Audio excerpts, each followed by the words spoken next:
Graças a Deus. Meus irmãos, a paz do Senhor. Amém? Levante a mão direita lá em cima um pouquinho e diga assim comigo: ó Deus, muito obrigado pelo privilégio de estar assentado ao lado de pessoas tão especiais para a minha vida. Se o que você disse é verdade, antes de você se assentar, eu quero que você abrace pelo menos 2, 3 pessoas. Abrace alguém aí do seu lado e diga para ele: obrigado por você fazer parte da minha vida esta noite.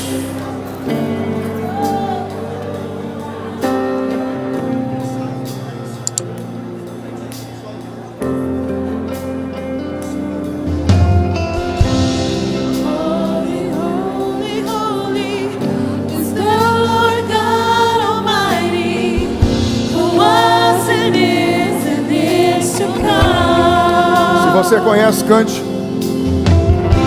With all creation I sing praise to the King of Kings. You are my everything, and I will adore you. Holy, holy is the Lord God Almighty, who was and is and is to come. With all creation I sing praise to the King of Kings. You are my everything, and I will adore you. Santo, Santo, Santo, Deus Todo-Poderoso, que era e há de vir. Com a criação eu canto louvores ao Rei dos Reis. És tudo para mim e eu te adorarei. Santo, Santo, Deus Todo-Poderoso, que era e há de vir.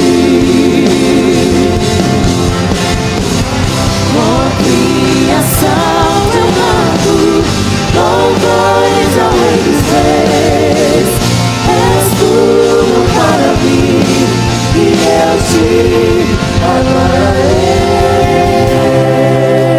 Uma vez mais, só as vozes da igreja. Alguém para ajudar na projeção, a letra.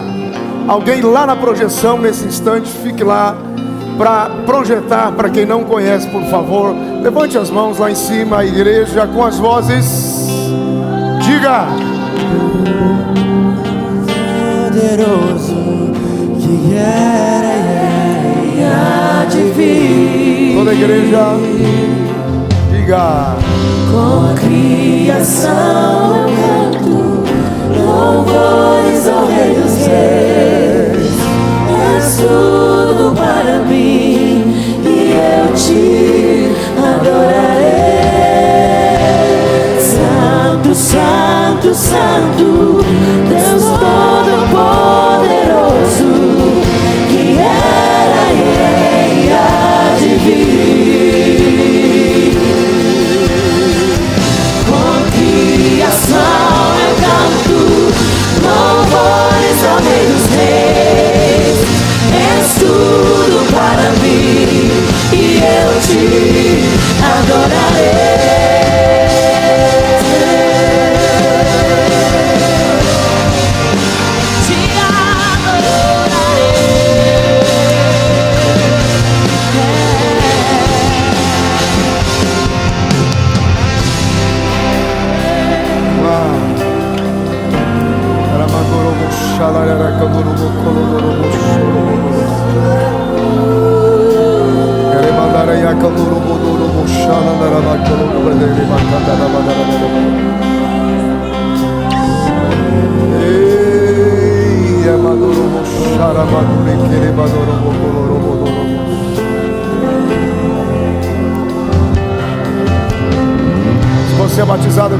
Espírito Santo fala em línguas estranhas.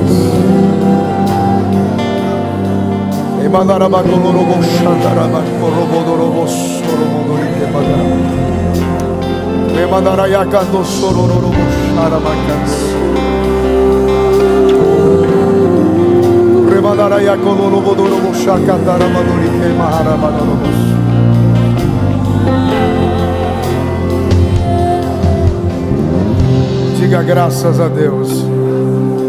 Tome o seu assento. Aleluia.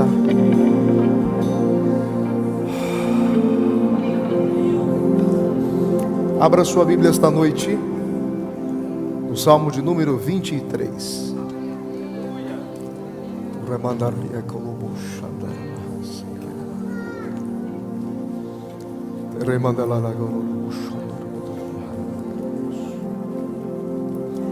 Abra sua Bíblia no Salmo de número 23, Salmo de Davi.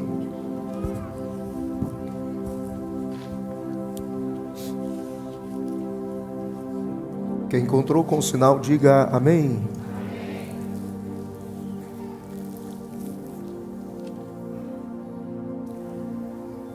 O Senhor é o meu pastor, nada me faltará. Deitar-me faz em verdes pastos, guia-me mansamente a águas tranquilas, refrigera minha alma, guia-me pelas veredas da justiça por amor do seu nome. E ainda que eu andasse pelo vale da sombra da morte, não temeria mal algum, porque tu estás comigo. A tua vara e o teu cajado me consolam. Então, preparas uma mesa perante mim na presença dos meus inimigos. Unges a minha cabeça com óleo e o meu cálice transborda. Porque agora eu sei. Agora eu entendi. Venha o que vier, aconteça o que acontecer, a tua bondade e a tua misericórdia me seguirão todos os dias da minha vida. E por isso eu habitarei na casa do Senhor para sempre.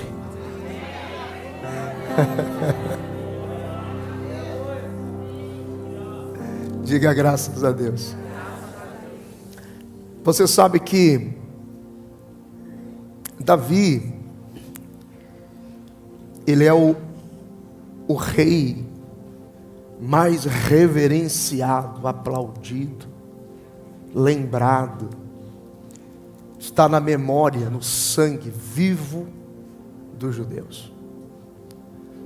Todos os elementos que constroem ritos, rituais, liturgia, manifestação de culto, memória, tudo, alguma coisa ali lembra Davi.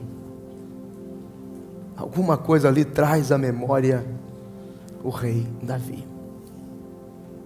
Só tem uma coisa que os judeus não gostam muito de mencionar, e eles fazem de tudo para esquecer, é que Davi era bisneto de um moabita.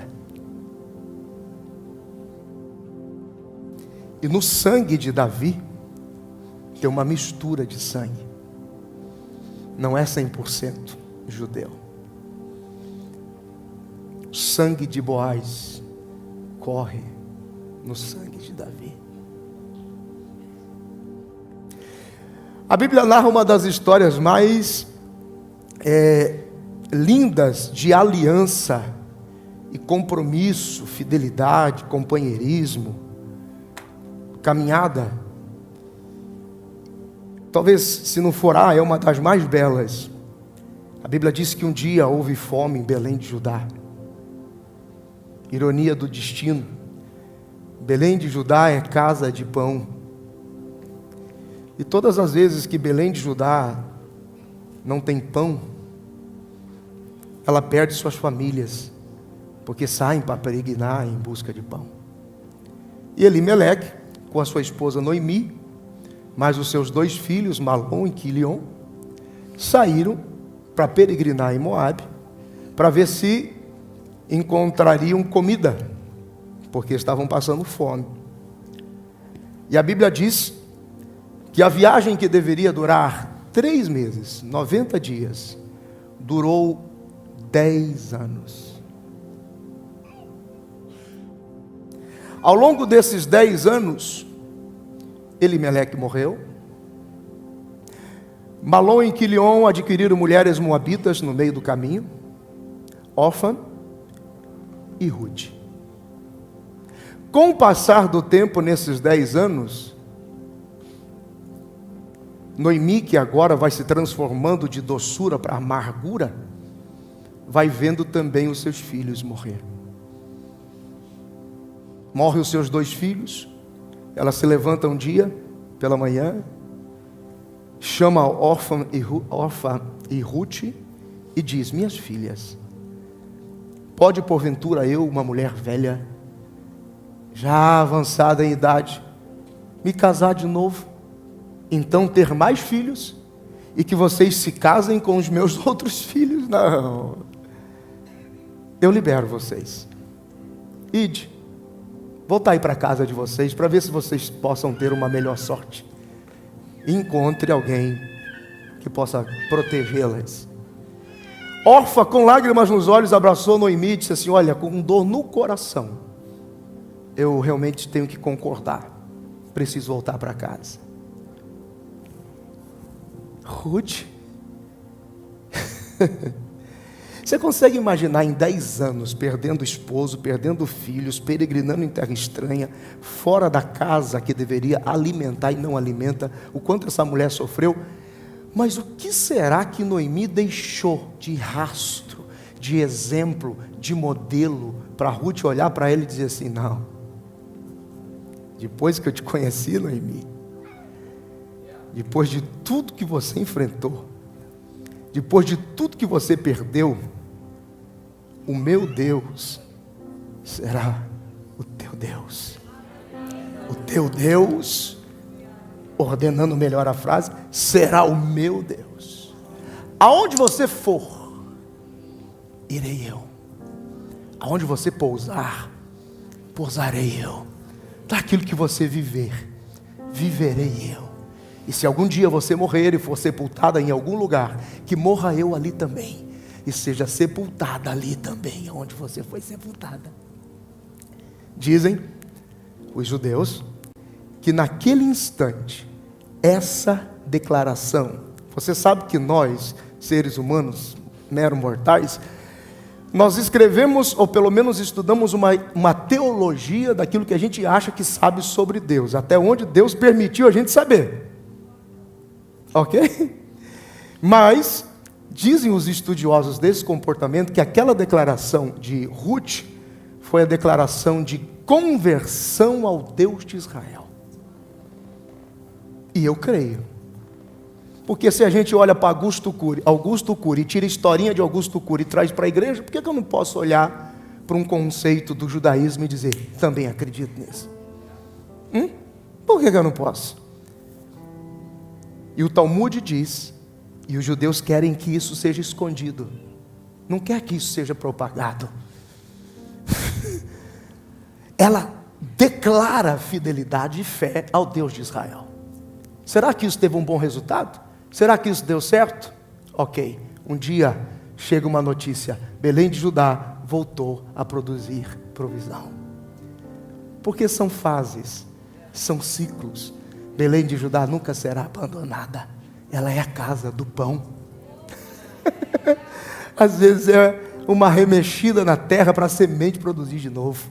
E tudo que vem é sempre novo, e sempre alimenta, e sempre alimenta, e sempre alimenta. Aí chegou a notícia de que a terra do pão voltou a dar pão. Então retornaram para Belém de Judá. Tem alguém aí? Quando retornam para Belém de Judá, havia uma determinação de Levíticos e reproduzido em Deuteronômios de que Todo grande produtor, todo grande agricultor de terra deveria usar de misericórdia para com os pobres. E sempre depois de uma colheita, eles eram obrigados a deixar espigas para trás e não recolher tudo, para que os pobres e desesperados pudessem vir pelo caminho da colheita e achar alguma coisa para comer. Bom, eu não vou entrar nesse detalhe. No IBAD a gente já discutiu muito isso, que o pessoal gosta de jogar para o altar, né? É o altar que tem que dar de comer. Mas se você dizima 10% e fica com 90%, a maior parte sobra para quem? Para você. Quem é que tem que deixar a espiga para trás? Você. Bom, fecha, porque só no IBAD agora. Isso é privilégio de aluno. A discussão foi longa, mas eu expliquei por quê. Que a responsabilidade é sua e não do altar. Percebe? Um dia, Ruth chega com cestos transbordantes de cevadas e espigas. A história diz, o livro de Ruth menciona que as cevadas eram douradas, amarelas, brilhavam com o sol. Ela chega com cestos e Noemi dá uma olhada e diz: onde você arrumou isso? Então, eu estou colhendo na roça de um caboclo aqui.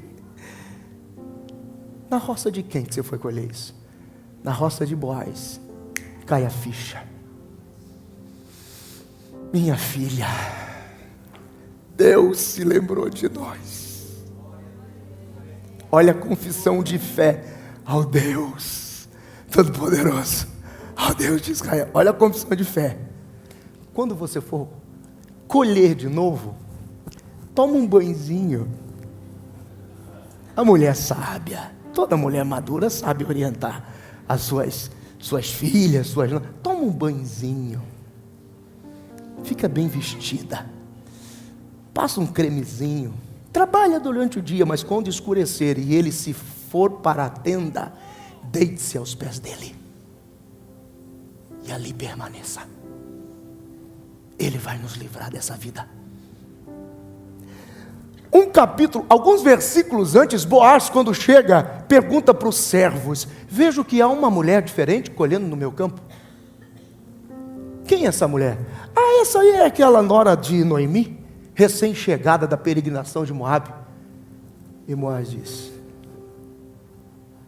ok. Aumente a quantidade de espigas quando ela vier. Coloque umas mais graúdas, se possível. E deixe que a cevada dourada, esquecida no campo e pisada pelos outros, que ela veja e que ela leve a cevada. O quê? Orientação de Noemi. O legal daqui é ver o seu rosto para você tentar entender onde é que eu vou parar no Salmo 23. Isso que é legal. Isso que é o... Sabe? O que tem a ver uma coisa com a outra? Ela se deita aos pés, ele se levanta e diz: uou! O que você está fazendo aqui? Pois é, tá, show, tô. Bom, é o seguinte, eu não posso fazer nada por vocês agora porque tem um outro remidor. Eu preciso consultar um outro remidor. Se o outro remidor abrir mão de vocês, eu assumo vocês. Ok? Podemos checar? Mal sabia que estava passando por ali. Isaías capítulo 11, versículo 1. E da raiz de Jessé brotará um rebento.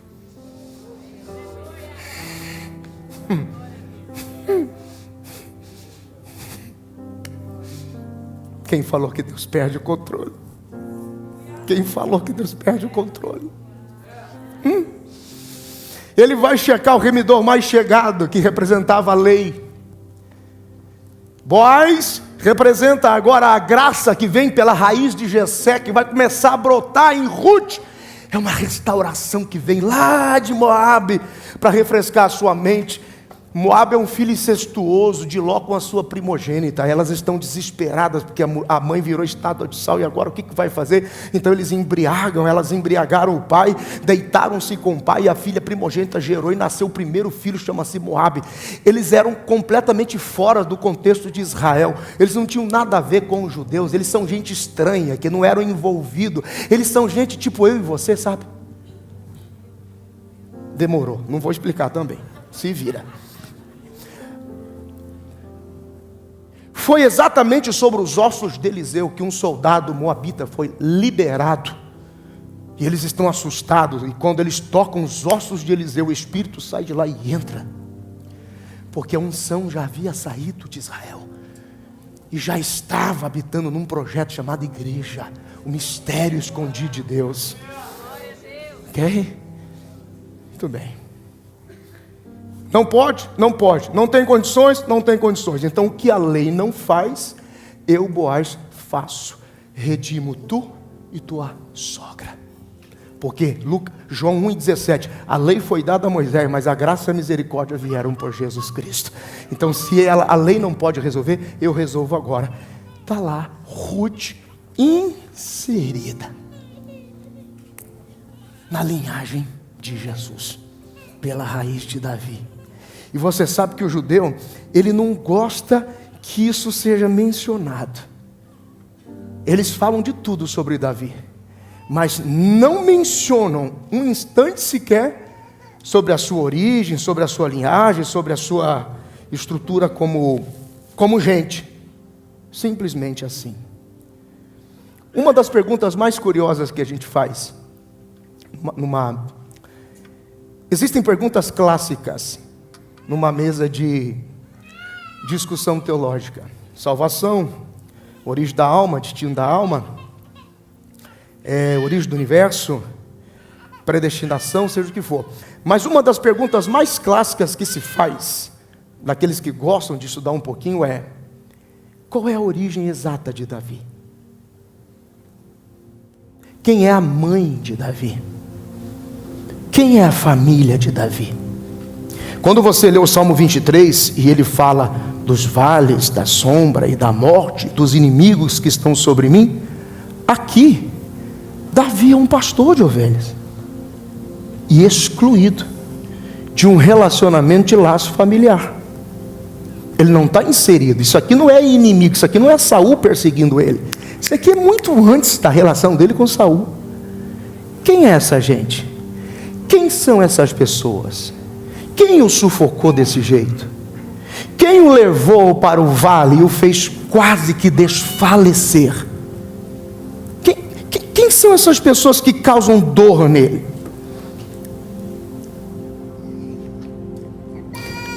Segundo a tradição do judaísmo, a mãe de Davi era uma escrava moabita de Jessé. Volto a dizer, se tem gente que prega Augusto Cury, por que eu não posso citar, por exemplo, os textos eclesiásticos do Talmud de Jerusalém? Eu prefiro acreditar neles do que em Paulo Coelho. O Talmud diz que a mãe de Davi, o nome dela era Nitzevet. Escreve isso, Nitzevet era o nome dela. Nitzevet. E ela era uma das escravas de Jessé. A história dela nos escritos de Jerusalém estão acompanhados da história de Tamar, na mesma relação com Judá, de ter deitado com o sogro. Ela está paralela ali. Ela deita-se com Jessé, sai e vai peregrinar aonde as ovelhas e os animais descansavam, que era justamente os campos de Boaz. 3 meses depois, diz a história, ela aparece grávida. E ela teme muito o peso da lei, que a queria matar. Jessé não se envolve. E ele simplesmente faz de conta que nada aconteceu e acusa ela de que isso é uma relação entre escravos. E durante 28 anos, Davi nasce, curiosamente, nos campos de Boaz. E lá ele é gerado, lá ele fica escondido, lá ele está contido. Sabe? Quando Deus escolhe alguém, até quando tudo dá errado, acaba dando certo. A diferença é quando Deus toca alguém. E ainda que a gente tenha vergonha e não queira ter uma boa memória para registrar coisas, porque é confortável para nós dominar o que a gente sabe, dominar o que a gente conhece, mas aquilo que o olho não viu, gente, aquilo que o ouvido não ouviu, aquilo que não subiu ao coração do homem, Deus preparou para todos os que confiam nele. E aí você me diz assim, volta lá de novo no Salmo 23. Você sabe que muita coisa do que é transferido na Bíblia é como um telefone sem fio, porque ouviu de alguém, ouviu de alguém, ouviu de alguém, ouviu de alguém. Então, Davi é um dos personagens mais conhecidos da igreja, mas é o menos estudado. É o menos pesquisado. É porque a gente ouviu na escolinha, que passou da escolinha, que passou da escolinha, que passou da escolinha, e acabou aí. E acaba sendo uma espécie de telefone sem fio. E para você entender a estrutura do que Davi está dizendo no Salmo 23, porque isso é algo que, isso é natural, é meio que preguiçoso da parte das pessoas. O Salmo 23, ele está dividido em dois tempos, porque do versículo 4, entre o versículo 4 e os versículos 5 e 6, tem o Salmo 69. E é por causa do Salmo 69 que o Salmo 23 foi efetivamente escrito. Deixa eu te ajudar a lembrar. Levante o rosto e preste atenção. A Bíblia diz no primeiro livro de Samuel, no capítulo de número 16, que um dia Deus disse a Samuel: levanta.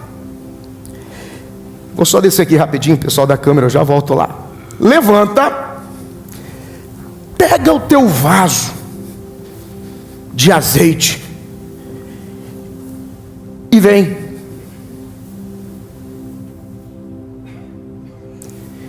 E não era sempre que o profeta visitava alguém para sacrificar. E Deus diz para Samuel: vá à casa de Jessé e sacrifique lá, porque da casa de Jessé eu tenho me provido de um rei. Ok? Samuel, quando entra na casa de Jessé, Jessé fica encantado. Jessé não sabe o que fazer. Diferente do que muita gente tem em mente hoje, a visita de um homem de Deus naquele tempo era Deus entrando na casa. É que hoje, na verdade, o pessoal tem uma certa idolatria por várias razões, né?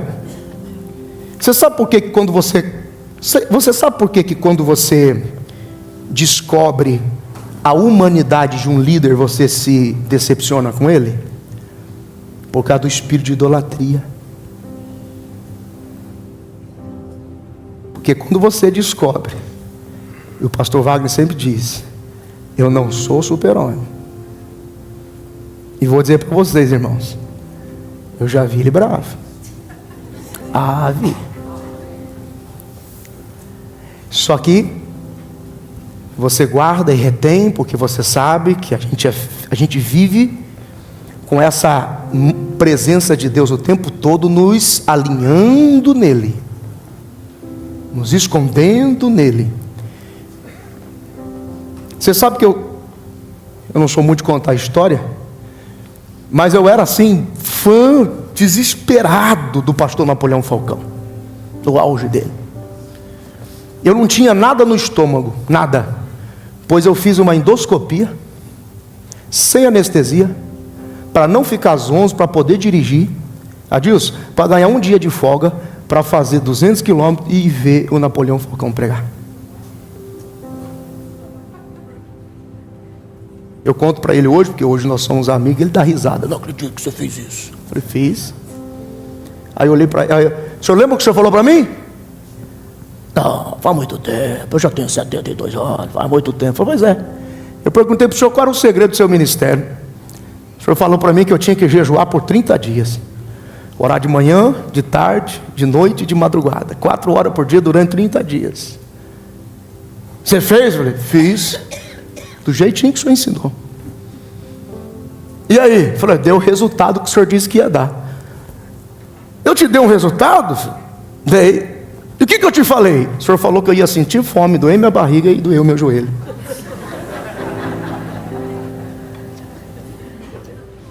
Aí eu percebi que Deus usa homens. Homens. E não é porque você é profeta que você tem que saber tudo. Tem coisa que Deus não te fala. Porque nem Samuel sabia que Davi existia. Porque Davi era escondido de todo mundo. Jessé tinha vergonha de Davi. Nem o homem de Deus sabia que aquele moleque existia. Tão bem escondido estava nas campinas de Moabe. Esconde esse infeliz lá. Esconde ele lá. Ok? A disposição é feita mais ou menos assim. 1, 2, 3, 7, 8. Eu preciso de 8 irmãos aqui. Vem aqui comigo rapidinho. 8 irmãos. Rápido, rápido, rápido, que eu já estou terminando. 8 irmãos. O senhor fica aqui, no sarabando, aqui, assim, nessa posição. O senhor está representando Jessé, tá? 3 desse lado, um do lado do outro. Pode ser Felipe, Júlio, e pode ser isso, pode ser. O senhor pode ficar também. O senhor vem de outro lado, 4 desse lado. 4 desse lado. 1, 2, mais um aqui, um do lado do outro. Um do lado do outro. De frente. Ok? Só vem um do lado do outro, gente. Isso. Vem um pouquinho para frente assim. Isso. É como se estivéssemos numa mesa. Ok? Soltar a cabeceira. 1, 2, 3, 4. Não. 1, 2, 3. Está excelente. Tá? Presta atenção. Ô Jair. O Luciano e o Ramon. Dá um jeito aí. Pega tudo aí. Ok? Quando Samuel chegou, foi um alvoroço. Está aqui o irmão Sarabano representando Jessé. Então já dá a notícia para ele dizendo: vim sacrificar em nome do Senhor, porque Deus tem provido desta casa um rei, segundo o costume de Levíticos e Deuteronômios, que é reproduzido para reexplicar os filhos pós escravidão. A mesa era disposta desta maneira. Na cabeceira da mesa ficaria Jessé. Ladeado à direita e à esquerda os seus 7 filhos. Na outra cabeceira se assentaria o homem de Deus, com uma observação: a coxa direita do animal repartida para ele, porque a coxa direita do animal, desde o toque de Jacó, determinou-se que a coxa direita do animal só poderia comer sacerdotes, profetas e reis. Desde o toque da coxa de Jacó. E ele está na mesa. E aí, mostre-me os seus filhos, Jessé. Ele olhou para o primeiro e disse: uau! E Deus disse: não é. Segundo, não é. Terceiro, não é. O quarto, não é. O quinto, não é. O sexto, não é. O sétimo, não é. Nós estamos em pé aqui para ganhar tempo, mas todos estavam sentados. Você sabe qual a diferença de um enunciado profético para um profeta? O enunciado profético, aquele que tem dom de revelação, Deus tem que te falar, te mostrar, para você falar. O profeta não. O profeta fala e acontece. Essa é a diferença. Quem tem dom de revelação, Deus tem que te mostrar para falar. Quem tem graça profética da palavra, ele fala e acontece. Samuel era Samuel. Cutuca alguém do seu lado e diga assim: você entendeu? Você nunca vai saber tudo. Fala assim: mesmo que você se torne um Samuel, Deus não vai te falar tudo. Diga assim: porque não é você que controla as coisas.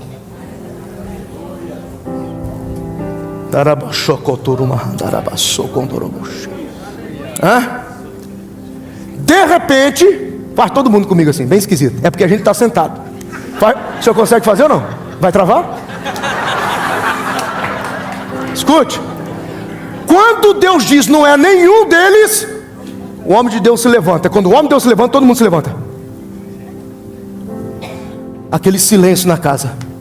O homem de Deus olha para Jessé e diz: você está escondendo alguma coisa?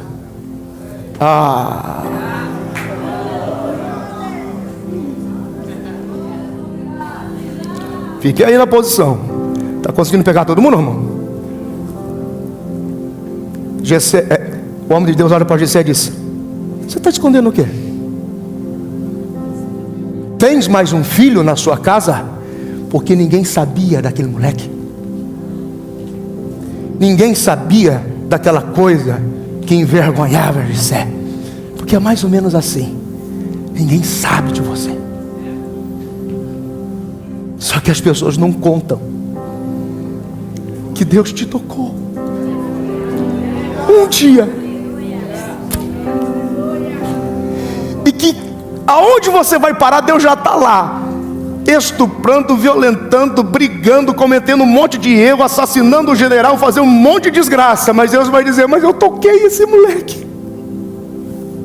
Eu toquei esse moleque um dia. Ele pode estar bagunçando agora, mas ele tem o meu toque nele. E ele olha para Jessé: você escondeu alguma coisa? Tem alguém na sua casa? Por quê? E a Bíblia diz: aonde Davi estava? Apacentando nos campos de Moabe. Por quê? Porque Davi era cevada deixada para trás. Davi era a espiga abandonada que ninguém queria. Um dia Deus disse: um dia eu volto em Moabe e pego essa cevada e coloco ela no lugar dela.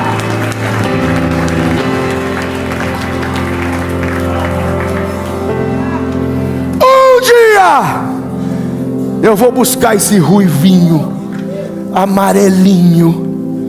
Um dia eu vou buscar essa espiga jogada para trás, que ninguém contava, porque da raiz de Jessé eu farei romper uma raiz e um rebento para as nações. Olha a cara de Jessé em desespero. Então, tem o menor lá no campo. Você acha que ninguém sabe que tem um rei aí no meio? A Bíblia diz, presta atenção, primeiro livro de Samuel, capítulo 17, lá na frente, episódio do Golias. Davi chega carregando a marmita, não chega? Lá na frente, depois eu volto aqui. E aí Davi chega, lá na episódio, já está lá na frente. Quem é esse incircunciso filisteu que está falando contra a nação de Israel? O cara está aí meio louco e tal. Tem homem que não, para derrubar esse camarada. Eu vou para cima desse camarada agora. E com que capacidade você faz isso? Eu estava lá no campo, pastoreando as ovelhas do meu pai, e veio um leão, e eu rasguei esse leão. E veio um urso, e eu venci sobre o urso. Aí a Bíblia diz, e perguntou Saul: quem é esse menino que fala? Levantou-se um soldado e disse: é o filho de Jessé. Porque Jessé acha que ninguém sabe, mas muita gente sabe. Muita gente sabe quem é o filho de Jessé jogado lá atrás. Aí Jessé diz: tem um lá no campo. O homem de Deus fica de pé, sai da vaga e diz: até que ele não chegue, ninguém aqui senta.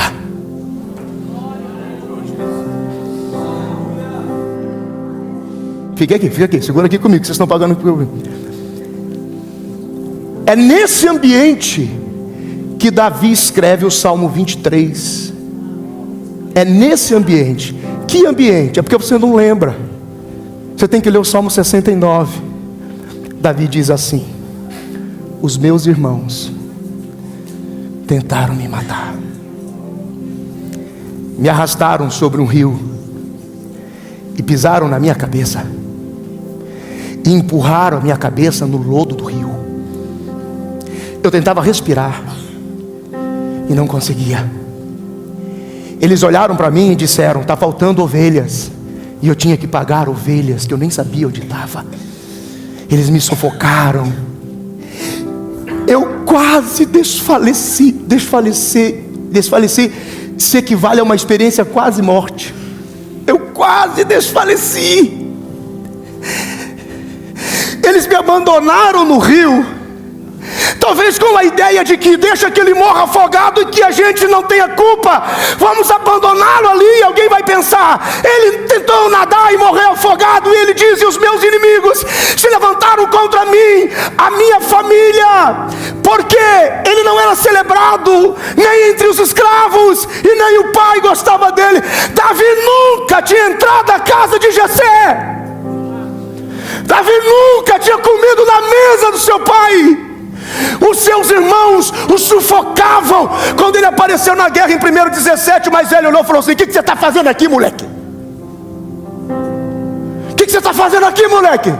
Nós somos os experientes da guerra. A Bíblia diz: cara, pensa nisso. Pensa um pouquinho, usa a cabeça. Lembra das credenciais quando ele chegou para a guerra? Veio um urso, eu matei. Veio um leão, eu matei. A Bíblia diz: eu clamei no meu Deus e confiei nas tuas mãos. Eu até me lembrei da ursa e do leão. Eu podia muito bem pegar aquele 7 e rasgar o 7, como rasguei a ursa e rasguei o leão. Mas quando a gente é morto dentro de casa, a justiça vem de quem começou.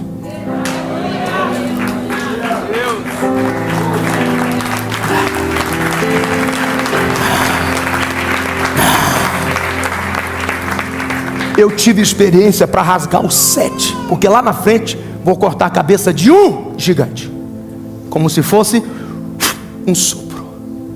Mas eu confiei no Senhor.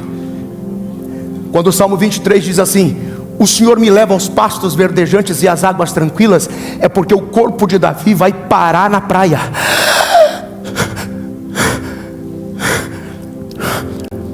E Davi diz: ainda que eu ande pelo vale da sombra e da morte, eu não temerei mal algum, porque tu estás comigo. A tua vara e teu cajado me consolam. O Espírito Santo, que é o autor da Bíblia, impulsiona Davi e diz: escreve mais. E Davi diz: escrever mais o quê? Escreve mais. Eu não tenho condições de escrever mais. Não tem problema, Davi. Quando você não tiver boca para ser sua defesa, eu serei sua defesa. Eu vou escrever o resto. Prepara-se uma mesa perante mim, na presença dos meus inimigos. Esses inimigos eram seus irmãos, era a casa do seu pai, eram as pessoas que sabiam: unge a minha cabeça com óleo, meu cálice transborda. Quando Davi começa a entender o propósito de quase ter sido morto afogado, o mensageiro de Jessé chega: Davi,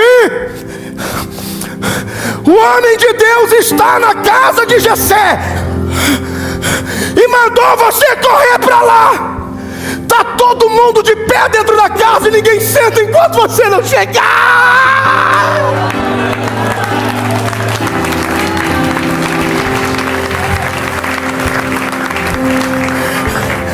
Não, você não... Escuta. Se você... Ronei, com todo respeito à memória da sua mãe descansou, você conseguiu visitar ela. Quanto tempo mais ou menos você levou para ver sua mãe de novo? 7 a 8 anos. Você consegue ter em mente 8 anos longe da mãe? Quando você entra dentro de casa e olha para sua mãe, o que você sente? Alguém passou aqui mais de 10 anos sem ver a família? Senhora Eva. Alguém está aqui mais de 20 anos sem ver a mãe e o pai, se estiver vivo? Davi nunca entrou naquela casa.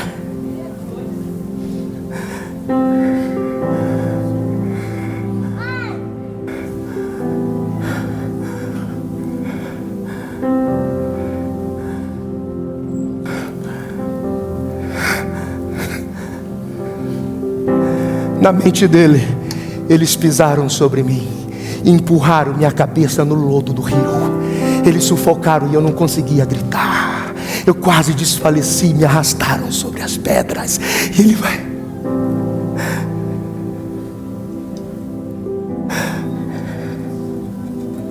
O homem de Deus sai da mesa.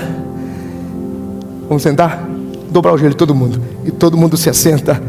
E Davi está na outra ponta da mesa. Preciso de alguém para representar Davi. Vem aqui, Bruno. Não, vem aqui, Paulo. Agora que ele chegou, pode sentar. Davi se assenta. Todo mundo se assenta. O homem de Deus chega do lado de Davi e abaixa a cabeça de Davi sobre a mesa onde o cálice está. Toma o vaso de azeite. Davi, reclama não. Não fala não. Aquilo que você não pode escrever, eu escrevo. Unge a minha cabeça com óleo. Na presença de todos os meus inimigos. O meu cálice transborda.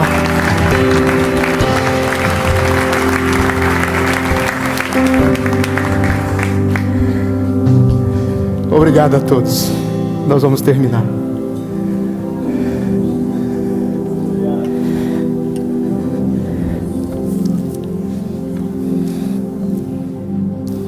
Deus não te esqueceu aqui.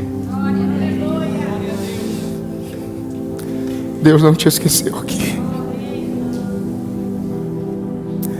Está vindo alguém de lá trazer uma seiva de Moabe, sem família real, sem projeto real, mas que traz um sangue de Moabita, sangue da raiz que um dia manifestaria o Messias e daria direito à igreja a ser igreja.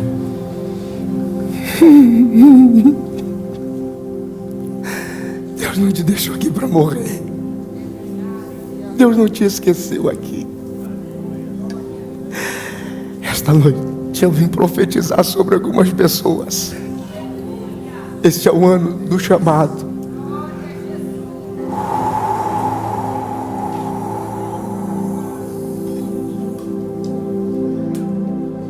Ninguém mais vai se assentar na mesa enquanto você não chegar.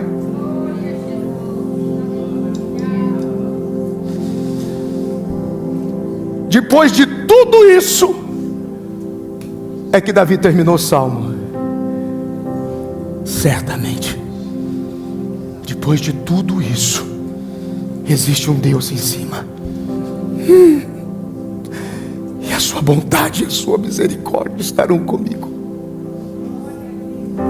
todos os dias da minha vida, e habitarei na casa do Senhor para sempre.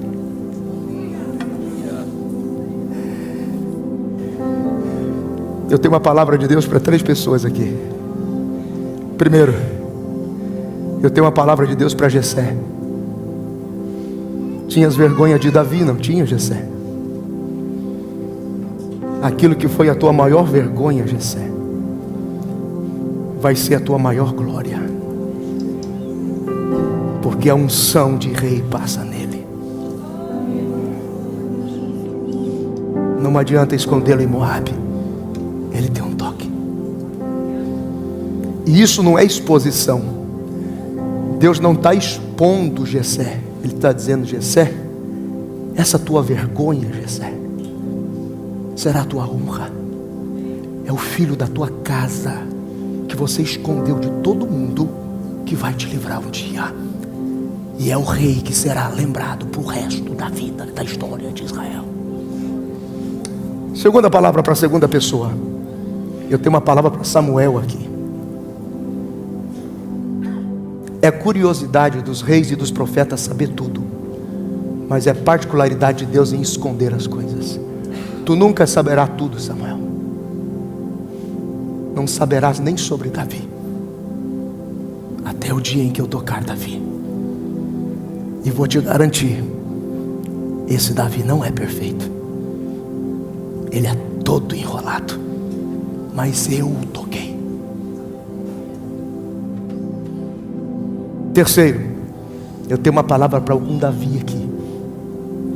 Diz o Senhor: eu não te esqueci aqui. Eu não te abandonei aqui. Eu vou enviar um tempo de tamanha fome, de tamanha guerra, que você será levantado.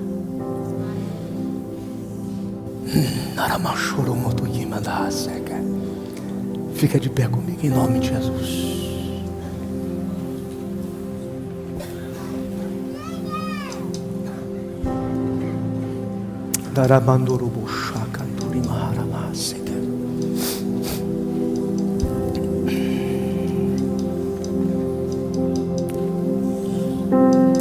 Meu velho pastor Íris dizia: Ben-Hur,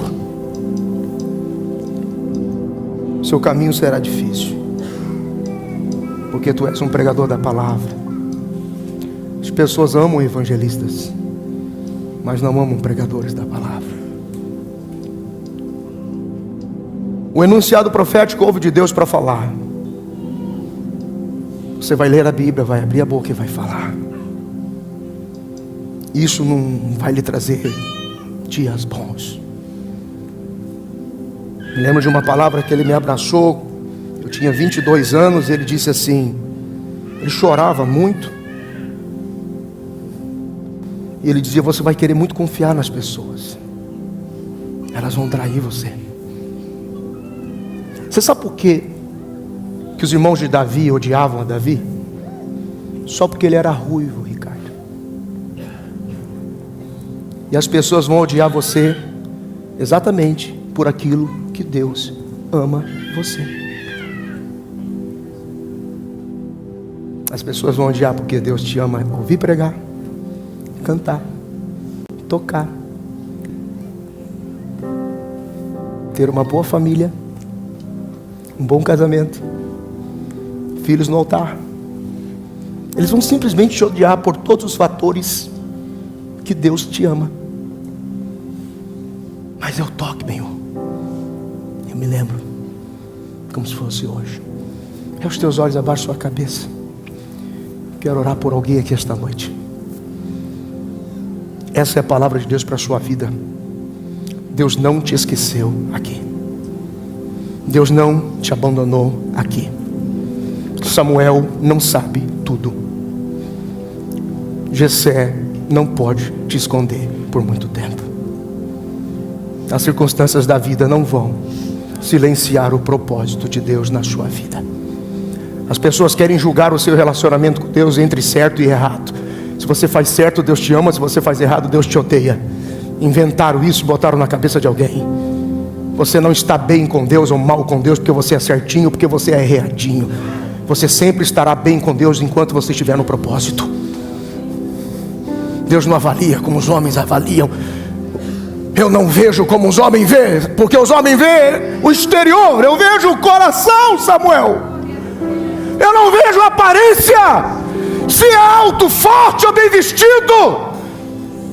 Eu vejo um trigo jogado nos campos de Moabe. Eu vejo uma seiva amarelinha, ruivinha, pisada, e uma Ruth que pegou. Essa eu vou levar. E até hoje os judeus têm que engolir que no sangue de Davi tem o sangue de Boaz. Coloque a mão direita no seu coração. Diga comigo: Espírito Santo, esta noite vou deixar o meu lugar e vou ao altar. Neste ato, eu estou declarando que o Senhor me achou. Eu quero crer que eu não fui deixado aqui, que eu não fui abandonado aqui, que o Senhor me colocou aqui e que Ele está me trazendo para um tempo de viver o propósito como Ele sempre estabeleceu para a minha vida. Vou te dar 30 segundos, que eu não quero que você saia daqui e nem venha para cá porque você ficou muito emocionado. Eu só quero que venha quem ouviu a voz de Deus. Paulo. Ele abriu mão de sua glória, sangrou no madeiro por mim, me conectou, salvou e curou. Ele me deu um destino, uma capa e um pouco de vinho. Ele me deu um sal, cajado e pão. Pôs um anel em meu dedo e me tirou o medo. Novas sandálias pra suportar o medo. Pois o anel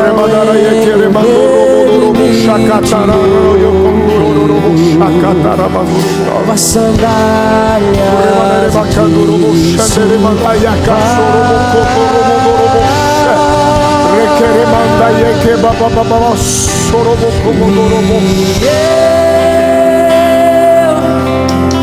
me despedi dos meus pais. Queimei minhas carroças e você está me ouvindo pela internet, receba esta palavra sobre a sua vida agora. Receba esta palavra sobre a sua vida. Receba com autoridade, com graça e com revelação de Deus para a sua vida. Eu libero sobre você esta palavra que Deus não te despedi dos meus pais. Deus vai mover você para todo o propósito. Queimei minhas carroças e a sua vida com esta palavra no nome de Jesus.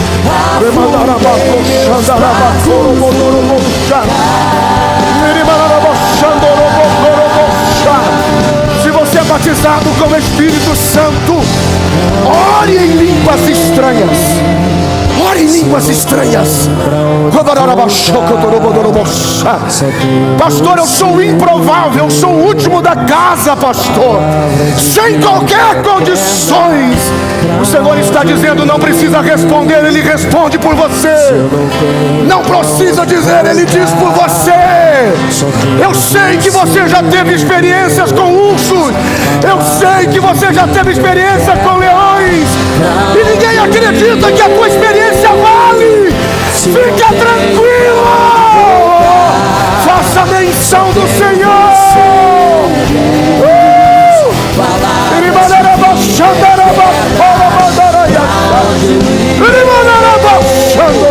Se eu não tenho pra onde voltar, diga! Só tenho você, Deus. Palavras de vida eterna. Pra onde eu irei? Se eu não tenho pra onde voltar, só tenho você, Deus. Palavras de vida eterna. Pra onde eu irei?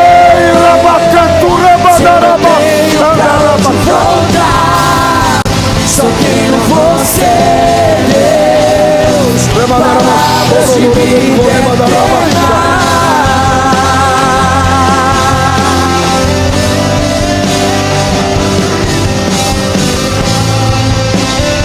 Você que está de joelhos, fique de pé. Você que está de joelhos, fique de pé. Não saia, não saia, não saia, não saia, não saia, não saia. Coloque as duas mãos no seu coração. Feche os teus olhos. Diga comigo, o Senhor é o meu pastor nada me faltará. Deitar-me faz em verdes pastos, guia-me mansamente às águas tranquilas, refrigera minha alma, guia-me pelas veredas da justiça, por amor do teu nome. Ainda que eu ande pelo vale da sombra da morte, não temeria mal algum, porque tu estás comigo. A tua vara e o teu cajado me consolam. Preparas uma mesa perante mim, na presença dos meus inimigos. Unges a minha cabeça com óleo e o meu cálice transborda. Diga: agora eu entendi, agora eu entendi, agora faz sentido. Diga: agora eu tenho certeza que a bondade e a misericórdia me seguirão todos os dias da minha vida, e habitarei na casa do Senhor por longos dias.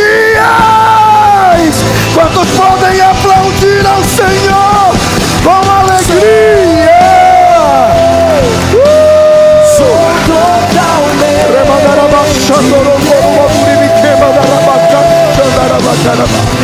Fui encontrado pelo teu amor, pelo teu amor.